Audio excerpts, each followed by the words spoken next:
Welcome to the Total Hip Replacement Pre-Op Patient Education class.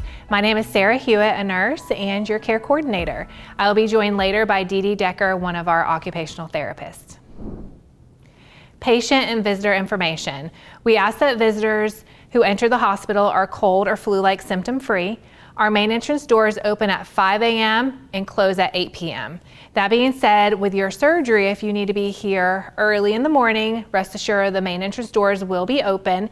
If you have any visitors that are leaving after 8 p.m. or arriving before 5 a.m., they will have to enter and exit through the ER entrance. You are allowed to have 2 visitors here at the hospital during your surgery, and one of those visitors can come back to the same day surgery area with you. Once we get you prepped and ready, we'll let them sit with you, but when you go for surgery, they will go back out into the waiting room. Once you are admitted to the hospital, if you are spending the night, you are allowed to have as many visitors as you want come and visit with you. You are allowed to have 1 coach spend the night with you if you desire, and we do ask that your coach wears their coach button. And so you will be receiving this coach button for your coach, and we like for them to wear this because it will allow us to know that it's okay to talk to them after your surgery, and also if they're here after hours, then we know they're okay that they're here. Class objectives. I want to make sure that you understand your procedure, what to expect during your hospital stay, the role of your coach. We'll talk about pain management, what physical and occupational therapy we'll be doing while you're here at the hospital, the expectations we have for you at home, the discharge planning, and the big purpose of this class is to ease your anxiety and answer any questions that you may have. As the role of your care coordinator, part of my role is to help teach the pre-op education class. I am here Monday through Friday, so I'll be doing daily rounds, checking in on you. I'm your advocate. I want to make sure that you have a good experience. And each morning I will meet with your nurse and case management and we'll chat. And if there's anything needed prior to your discharge, we'll make sure that's all arranged before you leave. And you should be getting some follow-up text messages and reminders after surgery. And you should be getting some actually preoperatively as well. You will be up on our 4th floor. It's a dedicated unit. Our staff went through training so they know how to take care of patients who are having a joint replacement. We have private rooms, so no roommates while you're here at the hospital. We have a rehab room at the end of the hallway, and there is a tub shower combo.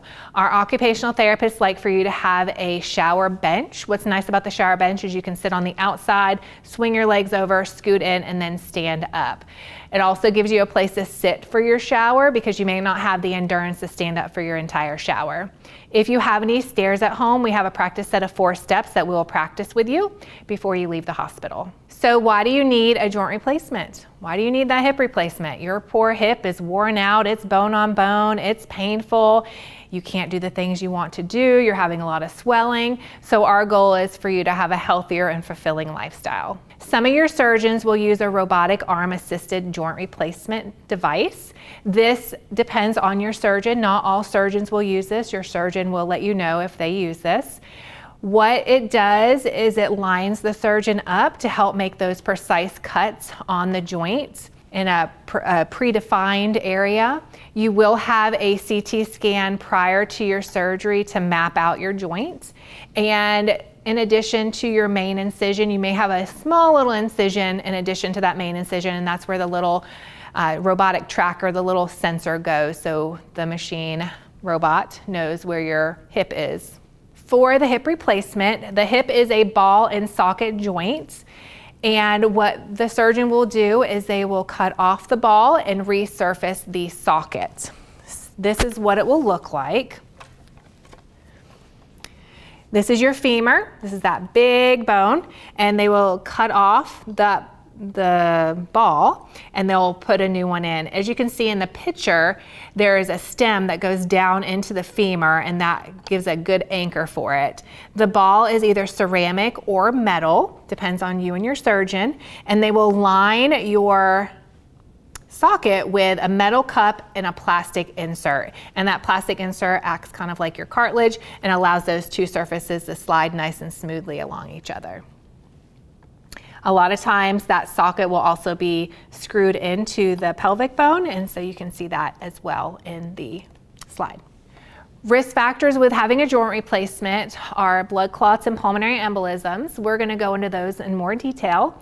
Also blood loss, the risk of losing too much blood is low, we give you a medication called tranexamic acid that slows down the loss of blood. Stiffness or persistent pain, so make sure you're listening to your therapist and moving as they instruct. Scar tissue, everybody scars differently. Neurovascular changes, you could have some numbness around the incision area, which is normal. If you have any underlying medical conditions or problems with anesthesia, we want to know about them. That's why we have you go for your pre-admission testing appointment and sit down with one of our nurses. Less likely complications would be damage to the blood vessels or nerves, infections, problems with wound healing, or death. Just know that we take every precaution to make sure you have a safe and successful surgery. Deep vein thrombosis and pulmonary embolism. A deep vein thrombosis, also known as a DVT, is a blood clot that can form in your arm or your leg. It's where the blood clot becomes so big that it blocks the flow of blood. A pulmonary embolism is when a blood clot forms somewhere else in your body, a little piece breaks loose, and that travels up through your heart and gets lodged into the lungs. That one's a little bit more scary and life-threatening, and we're going to go over all those symptoms to look for. Some risk factors associated with developing a blood clot. Number one thing is inactivity. That is why day one, the day of surgery, we are getting you up and working with our therapist. Dehydration. If you think about it, if your blood's a little dehydrated, it's a little thicker, so it's more prone to form a blood clot. Hospitalization, that's why we either send you home the day of surgery or go home the very next day. Trauma is the trauma of the joint replacement. If you've had any history of a clotting disorder with a previous clot, varicose veins with inflammation, any kind of hormone therapy, cancer, obesity, smoking, and age can increase your risk. Symptoms of a DVT. There's 4 main symptoms: swelling, redness, warmth, and pain. Calf, behind the knee, and the groin area are some landmark sites those blood clots tend to want to form, so monitor those areas closely. Sometimes the pain can feel like a muscle cramp, but a muscle cramp, you can walk that out. Blood clot pain is not going to walk out. It's only going to feel worse typically when you try to walk on it. And sometimes you don't have all the classic symptoms. You may not have the swelling, the redness, the warmth, or the pain. You could have pain or swelling, and it could still be a blood clot. So monitor for a symptom that's persistent, meaning it's not going away, and a symptom you normally don't have. That would be a red flag. The other type of blood clot is the pulmonary embolism, and that one's in the lungs. That's usually the shortness of breath, difficulty getting that deep breath in, could be having some pain in the chest or back, sweating, heart's racing, dizziness, confusion, passing out, coughing up blood, wheezing, running a fever, feeling anxious. So now that I made you a little nervous, how can you reduce your risk? Well, exercise and early mobility after surgeries. Number one, we do not want you sitting or standing for long periods of time. So about every hour, we want you up and changing positions, and try not to be on your feet more than 5 or 10 minutes at one given time over the first couple weeks. We like for you to elevate your legs, avoid crossing your legs, controlling your weights, wearing your support hose for 4 to 6 weeks or as instructed by your surgeon, and be on blood thinners. The blood thinner could be aspirin, 81 milligrams or 325 milligrams, or if you have a history or a higher risk of a blood clot, they could prescribe Xarelto or Eliquis. If you experience any symptoms of a DVT or a PE while you're here at the hospital, definitely let your nurse know right away.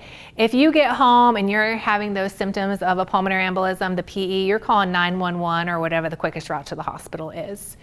If you experience symptoms of a DVT, please be sure you're contacting your surgeon immediately, and if you cannot reach them, then you're going to the emergency room. We want you to look for signs and symptoms of infection. We don't plan on infection happening, but we want you to know what to look for. So if you start running a fever, having increased pain, swelling, redness, heat, any kind of abnormal drainage, any green, yellow, cloudy, thick, smelly drainage, or if your drainage is lasting over a week, you definitely want to let your surgeon know.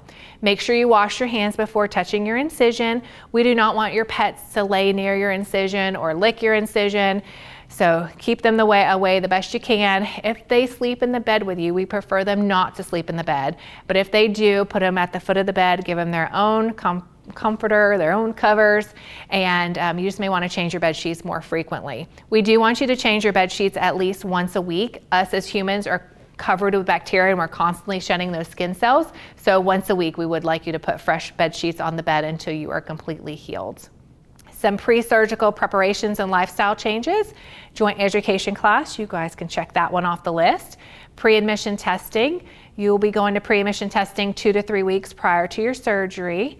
You want to stop smoking because that constricts blood vessels and soften bone, and we want that oxygen-rich blood getting to your new joint to help it heal. We also want you to stop drinking alcohol because that is a blood thinner, and we don't want you to take pain medicine in addition to alcohol as well. Preoperative exercises, Dee Dee will be going over those with you at the end of class, and weight management. During your pre-admission testing appointment, the nurse will go over your health history, they'll go over your medications, prescription and over-the-counter medicines, we'll do some lab work, we'll do an EKG if you're over the age of 50. You may be required to have a chest x-ray and then a CT or MRI depending on the type of joint replacement you are having. You want to stop taking those GLP-1 drugs at least 8 days prior to your surgery because they slow down the emptying of your stomach. So those would be medicines like Wegovy, Ozempic, etc. It's the weight loss medicines, also diabetic medicines fit into this category, this GLP-1. You may have a consultation with one of our hospitalists if required and our anesthesiologist. If you do not see our anesthesiologist in pre-admission testing, you will see them the day of your surgery and they will discuss general versus spinal anesthesia. Both general and spinal anesthesia are safe options. It depends on you and your surgeon which one they choose to do. Spinal anesthesia is going to make the lower half of your body numb. They're going to give you some medication to help put you in a light sleep, but the big thing is you're going to be breathing on your own. Whereas general anesthesia, you are completely asleep and you have a breathing tube down.